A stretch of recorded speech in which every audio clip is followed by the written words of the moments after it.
Number 12، تنگ دست لوگ بلند و بالا عمارتوں پر فخر کریں گے۔ ایک علامت یہ ہے جو غریب لوگ تھے،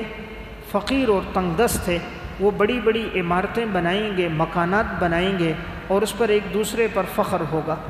رسول اللہ صلی اللہ علیہ وسلم نے ارشاد فرمایا، انتر الحفاة العراة العالة رعاء الشاء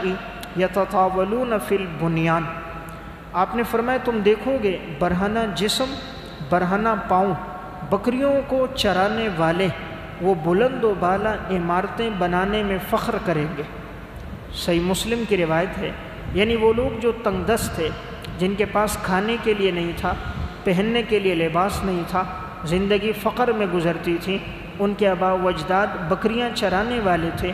دیہات میں زندگی گزارنے والے تھے، ایسے لوگوں کے بعد دولت آئے گی اور فخر ہوگا، میرے گھر 4 منزلہ عمارت، میری 8 منزلہ عمارت، میری 7 منزلہ عمارت، میں نے گھر پہ 40 لاکھ روپے لگایا، میں نے بیت الخلاء پہ 2 لاکھ روپے لگایا، میری گاڑی کی قیمت 50 لاکھ ہے، جو موبائل استعمال کرتا ہوں وہ 2.5 لاکھ روپے کا، میری جوتیوں کی قیمت 7,000 روپے، جو گھڑی میرے ہاتھ پر ہے وہ 2 لاکھ روپے کی۔ یعنی فخر اسباب پر شروع ہو جائے گا،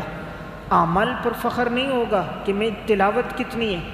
عبادت کتنی ہے، صوم و صلات کی پابندی کتنی ہے، بلکہ فخر مال دولت پر کہ ہر شہر میں میرا گھر ہے، اتنی بینکوں میں میرے اکاؤنٹ ہیں، اتنی میری جائیداد ہے، میرے اتنے ATM کارڈ ہیں